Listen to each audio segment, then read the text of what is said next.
All right. How is it going, everyone? Welcome to another episode of Forward Thinking Founders, where we talk to innovative founders, their companies, and how the two collide.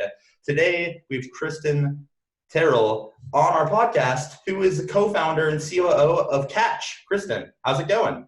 Awesome. It's going great. Thanks for having me. Yeah, absolutely. Thanks for hopping on to the podcast. With that, let's just kind of dive right into it. So you are co-founder of Catch. I personally think Catch is the coolest company in the world. How about you share what Catch is for people that are listening that aren't familiar with what Catch is? Sure. So Catch is a personal portable benefits platform built for the future of work. And what that really means is that we serve freelancers, contractors, gig workers, part-time workers, really anyone who doesn't have access to employer-sponsored benefits. We provide them with access to benefits independently. So tax withholding, retirement, health insurance, all of those things on one platform. Right. That's fantastic. It definitely fills a need. I'm curious, how did you get the idea? How did you get started? Like, what was kind of the inspiration behind the founding of this company? Yeah, so my co-founder, Andrew, was a freelancer. I was working at another fintech startup that was doing student debt repayment as an employer-led benefit. So I was working very close to HR managers. And my co-founder, Andrew, as a freelancer, was frustrated. Sort of a classic founder story of feeling like, why is this so hard? There's got to be a better way. He basically spent an entire weekend mocking up the solution that he wanted to exist. He had done programs in college with Google. He was a Kleiner Perkins fellow. He's like, there are these great systems for employers to distribute benefits, right? You've got this great portal. Gusto is this incredible product where you see everything in one spot. You can make choices about what's best for you. You see what options you have. But there really was no equivalent. And so even for freelancers and independent contractors, the products that did exist, which there were a bunch of gaps, but the ones that did exist were very antiquated, still required a lot of spreadsheets and managing receipts over time, and health insurance. Obviously, the marketplace is super confusing. So he built the solution that he wanted, and then brought me in with expertise on the side of how do you actually make that happen? Like, who are the partners you need? What's the infrastructure look like underneath? I've been working with banks and investment advisors and insurance companies for a number of years. And so really understanding the pieces of like, how do you pull those different things together? And then, Andrew, as the engineer with experience on like, how do you make a beautiful front end for that? How do you make something that people want to engage with that's easy to use, consumer driven product?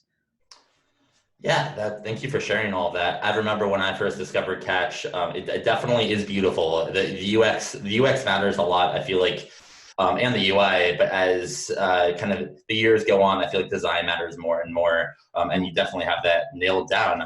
So Catch ultimately, would you frame yourself as kind of in a way like Gusto for contractors or Gusto for freelancers, or is that kind of what you're trying to be, or what are you trying to be? I mean, you recently started the company, so in a decade, like, what do you want people to be referring Catch as? Like, what is gonna be Catch?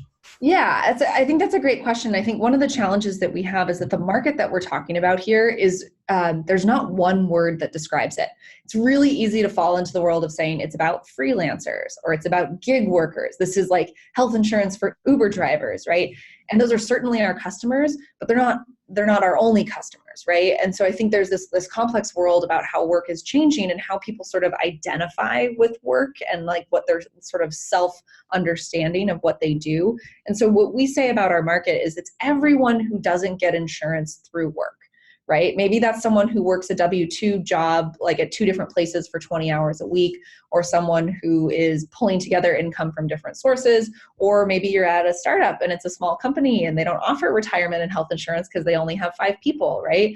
So there's all these different categories of people who fall into this market. And so serving them, the first thing we have to do is often just like name them, like who are they and what do they need, right? And so a lot of it is just like, we describe our target market as who we don't serve, right? We don't serve people who get benefits through work, and we do serve everybody else.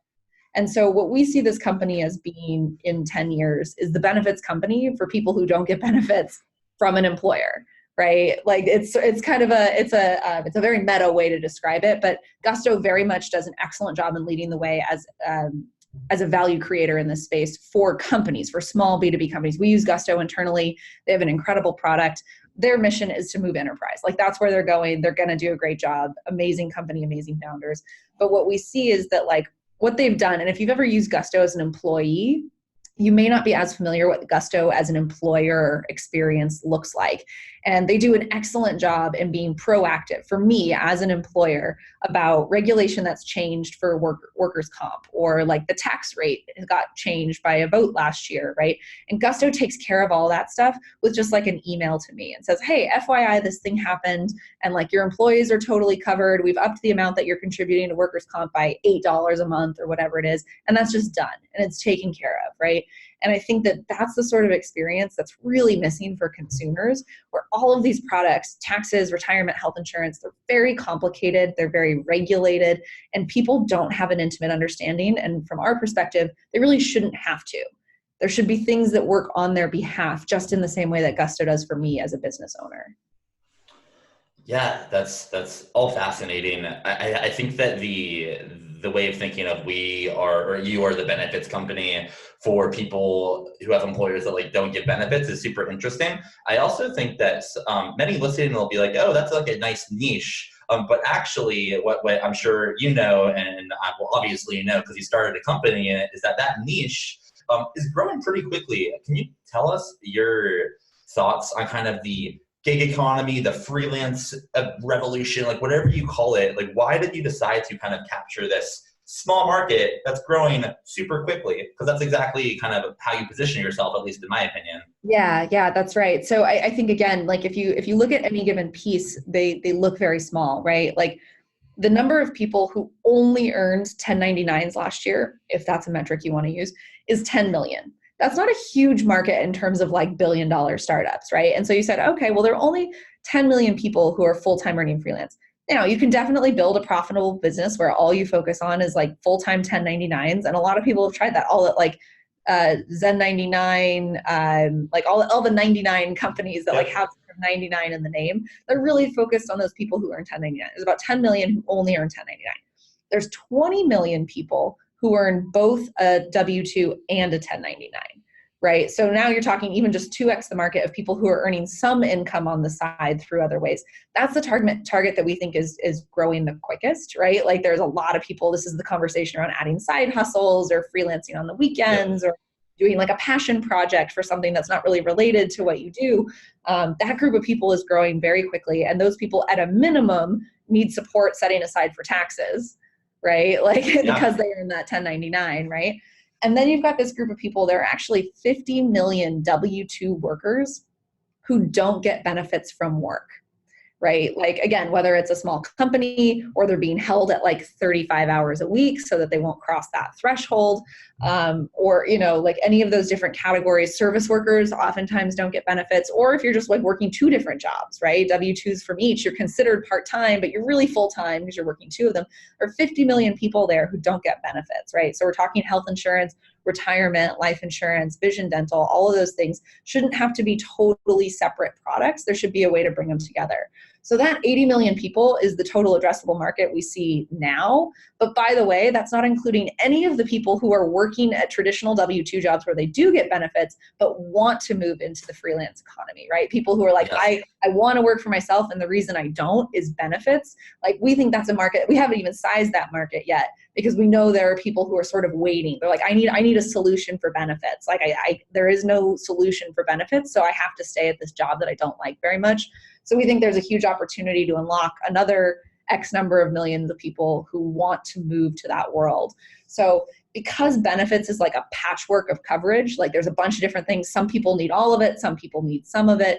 Your target market is not just people who earn 1099 and maybe they're like a web developer on their own. They consider themselves an LLC. Like certainly we want to help those people, but the market is like much more expansive and definitely inclusive of a lot more different types of people than that. Yeah, that's it's very interesting kind kind of insight into the different markets that you serve, and fascinating that I think you said 50 million people that are working a job that want to be doing a side hustle or freelancing or starting a company. And I spent a lot of time thinking about those 50 million, because like people generally don't like their jobs. Some people do, but like if you look at the data, I think a lot of people would rather be working for themselves if they were able to, and you kind of build that bridge. You build that, like, no, like you don't have to take all that risk. Like we got your benefits. I think it's awesome. Right. Cool. So let's expand past. So you got Catch. Catch is awesome. We've established that.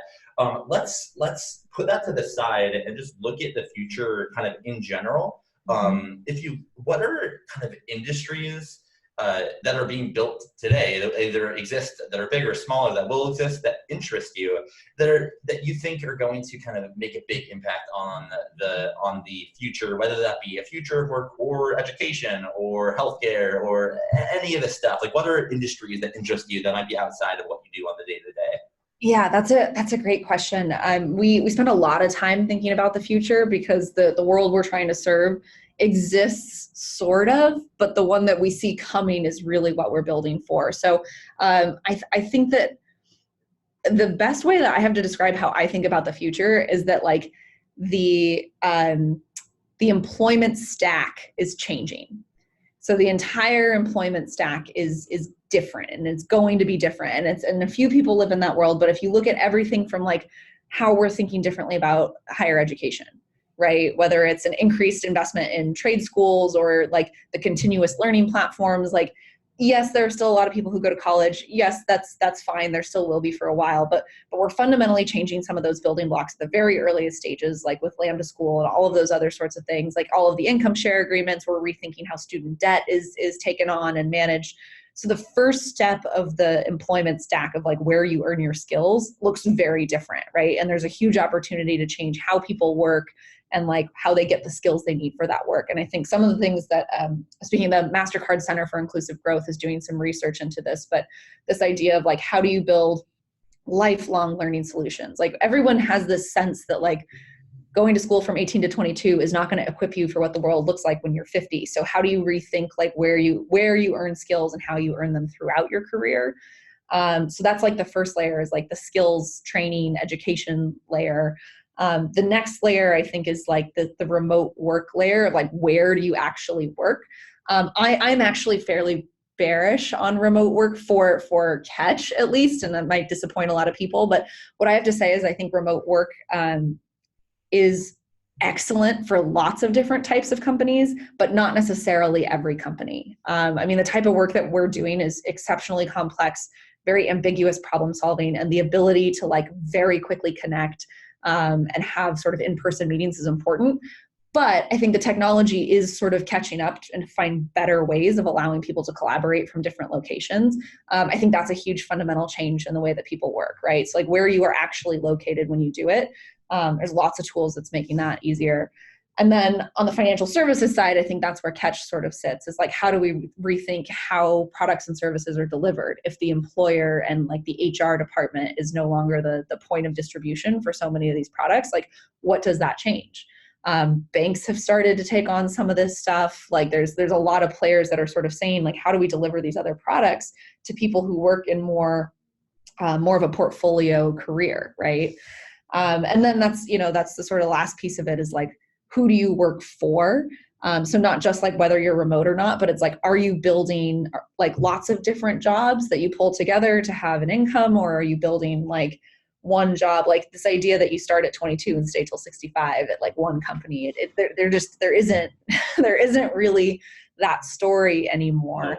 And by the way, I would like to point out that the reason I think that is very much not just because like millennials have a short attention span. I really fundamentally believe that the shift in how benefits were delivered by companies, like the removal of the pension, have really changed like where people spend their time. And I get that, like the data that shows like if you change jobs every 2 years, you're more likely to grow your salary than if you just like stay and wait for promotions. Companies are like, oh, these millennials are so like unloyal or disloyal, right? And it's like, well, but you've changed the incentive structure. You don't give me a Yeah. pension after 10 years. So why would I stay for 10 years, right? So I think that who you work for is changing, not just because of the millennial culture and access to technology and all of that, but very much because companies have made the decision that they don't value the employee loyalty in the same way. So people are looking for ways to, like, you know, gather the most value that they can across however many sources that needs to be. That last point that you made, I think, is super fascinating, in the change of the pensions, and ultimately just in millennials being perceived as lazy, but in reality, there's another thing going on. I feel like something that interests me a lot is the impact of the internet on education and employment, because most of like the generation, like Gen X or baby boomers, like grew up, had a career without the internet. But now Yeah. that we have the internet, we're able to learn these new skills at a rapid pace and actually like become more valuable faster than potentially the company that we're working at like today if we're in a company. So it's I think it's interesting, the perspective on that. Cool. So I have a couple more questions about Catch. So for those listening, if you haven't already kind of could tell, like I'm a user of Catch. I'm a fan of Catch. I think I'm using Catch for like retirement and I think my tax write-offs, which is cool, or helping me manage my taxes. So I'm actually curious as a user, what do you have in store for your users? Your messaging is like, this is what we have now, but you just wait. Like, what are we waiting for? I'm curious, what's coming up the pipeline? Yeah, so the roadmap is really exciting. There's a lot of stuff we can do, both big and small, that we think is going to make a big difference for people who don't have benefits provided. I think the largest thing we're working on is the health insurance integration. So right now we have what's called the Health Explorer, which allows people to see what plans they can have access to, see what tax credits they qualify for. That's a big one. Like, how much money can you save through government tax credits? Like, we help you figure that out in a very easy way. But ultimately, the thing that we're working on is the ability to actually enroll in a health insurance plan through us, which means that instead of having to use healthcare.gov in the 39 states that use healthcare.gov, you'll be able to enroll in health insurance with Catch, and we'll be your broker. You'll be getting access to all of the same plans that are on the marketplace. So that's Anthem or Blue Cross or Ambetter or any of the players that you would see on the market wherever you live. All of those plans are available on Catch. And rather than having to work with a government website, which I think we all know how the healthcare.gov launch went, right? You can actually do all of that directly with us. So that's a huge milestone. That'll be, the goal is to have that up testing this summer. Obviously, open enrollment is the key for us, so that starting November of this year, we'll have that coverage. The other thing that we've talked about a lot is we've been trying to listen to our users and hear what they need, right? So we sort of have in our guide product right now, it's like, well, what do you want to see here? Is it, student loan payments, that we can help you directly pay your student loans through the platform? Is it access to life insurance products? Is it vision dental, 529s? All of those sorts of things. And what we've really seen from the feedback is that it's like fairly spread across those products. So on the one hand, that doesn't necessarily help our product team figure out exactly what to build next. But on the other hand, what it tells us is that, like, the need for the platform is very real, and the need for self-service is very real. So what we're talking about is extending each of those verticals a little bit, right? So enabling, like, identifying appropriate life insurance partners. We're talking with some of the really great players, with Ethos and Ladder and some of those really modern digital life insurance providers, to be able to offer great products to our user base. On the student loan side, I mentioned my background. The last company I was at did student debt repayment. I have pretty in-depth knowledge about how that system should work, so I think we can provide a pretty compelling offer there. And then there's a lot of sort of nuanced products within the entire platform that we think are really designed to help automate and make this entire process easier, right? So, like, the case of, like, right now, just because we want to make sure that we're only moving your money when you want us to move your money, we make you approve every single income transaction, right? And we do that because we don't want to take $300 out of your paycheck if you don't expect us to take $300 out of your paycheck. But what we see, and what we sort of knew from the beginning, is that we would start to see some patterns, right? So, like, let's say that your transaction memo is coming from Lyft, right? And you've approved income from Lyft 3 times. And you're like, look, this is income. It's coming from Lyft. It's always going to be income. Like, can I say that anytime money comes in from Lyft, you should set aside for my taxes from that money, set aside for retirement from that money? So that automation process will make it that much easier for you to stay on top of those things like taxes and retirement. That's like a huge value add. And the same thing on the other side. What if you're saying like, hey, every time I get money from Venmo, I don't want to have to tell you not to do it. Can I just say like, no money from Venmo should have taxes set aside from it? And you can sort of control that. So we're adding in those levers and sort of the depth of the product to make sure that like the automation is happening on your behalf in a way that's beneficial for you, that we're able to make payments towards your insurance premiums, all of those sorts of things that just really take the product from like a functional, what we call our MVP, into something that like truly adds value and becomes sort of a trusted partner in your own financial journey. That's an awesome insight into your roadmap, and yeah, that's cool. I think anything you do is gonna like strike fire in a good way, because you said that kind of the response were so evenly spread out. It's just like you pretty much have something that people want. That's a great place to be in. So congrats for finding that product market fit, or being well on your way to product market fit. So I have two more questions for you in our few minutes left. So I always like to ask guests, outside of your own company, so outside of Catch, what company do you know of today that most people don't know of? So kind of a smaller company that you think is going to be a really big company in a decade, like just quality company that most people have heard of, that like no one no one, it's on no one's radar right now. That is a great question. Man, that's a really good question. I would say the one thing as a founder is that you don't often have your head lifted up high enough to be really great at assessing that. Yeah. Being in Y Combinator, I could obviously list a couple of the companies that went through with us that I think are doing some interesting things, but all of us are still pretty early. I think, okay, I'm gonna pull a company sort of out of left field here, and I've only talked to them once, so this is not an official endorsement from Catch, but it seems like they're doing very cool things. Decent.com, they're doing health insurance. So one of the big things that we all struggle with in this new workforce world, this benefits for this new workforce, is that health insurance is just too expensive. Like, it's just too freaking expensive, right? And there really isn't a whole lot that like we as Catch can do about that as a broker. We're really at the mercy of these big companies that have just like terrible plans, high deductibles, like really high cost. And I think that that's something that like has sort of weighed on a lot of us who work in this space, is like, but at the end of the day, we need better and cheaper insurance products. And so Decent is pretty interesting, and they're trying a new model of health insurance plan, called an association plan. I think they're only in Texas right now, because insurance, you have to go state by state. So they launched in Texas. I think a bunch of the Gusto guys are their founders, or former early Gusto guys. Yep. Are really taking a look at like, how do you rethink what that plan is? Can we make it more affordable? Can we find a way for people to actually like pay less and have better care? Like, that's something that I think is just there's so much room there, and it's really, really hard, but there's so much room for good. And obviously if they can crack that nut of like a really high quality and affordable health plan, like they'll be $1 billion company, right? So I think that that's pretty exciting. And that's one that I'm really excited to keep an eye on them. Obviously, like as they grow, we hope to be able to offer their plans on Catch as well, especially if they're competitive. Yeah, that's awesome. That's a good answer, because I feel like there's always like the companies that a lot of people know, but the general public know. But Decent, if they're out of Texas, that sounds like I haven't heard of them, and I feel like I know a good amount of companies. So that's cool. I will check them out. I appreciate it. Launched. Yeah, I Cool. think they just launched. They're great. Nice. Yeah. All right. Well, I have one last question, and then we'll wrap it up.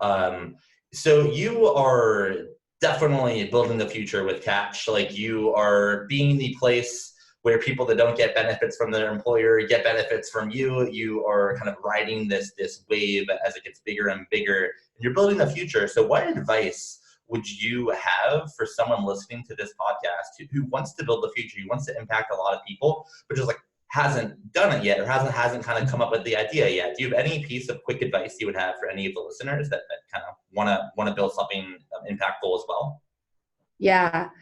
Yeah, I think there are two key pieces to it. One is being a bit of a contrarian. So like finding the place where everyone thinks one thing and you don't think that thing. It's a really annoying quality in like your friends, but like my co-founder and I both have that quality very strongly, and that we hear everyone say something and we're like, here's why that's wrong, right? Like, it's really obnoxious, but it puts you in a great place to be able to see things very differently. The second thing that I would pair with that, because just being a contrarian without this other piece just makes you obnoxious.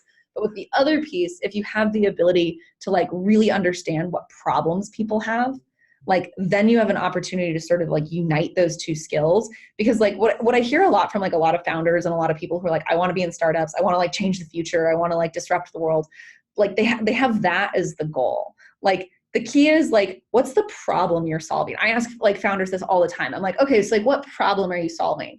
And it's like, they're like, oh, like market share, or like like, oh, there's like profitability here. And I'm like, I mean, cool. Yeah. I guess you can have an impact there, but like thinking really differently about this, like this unicorn vision of whatever it is you want to build, you have to be solving problems. So like take it down from the unicorn level where you're picturing your own IPO and take it to the level of like, what is the person whose problem you're going to solve, like, and really intimately understand that, and understand that, like, again, like a lot of times with the work that we do, we get those labels of like gig workers, right?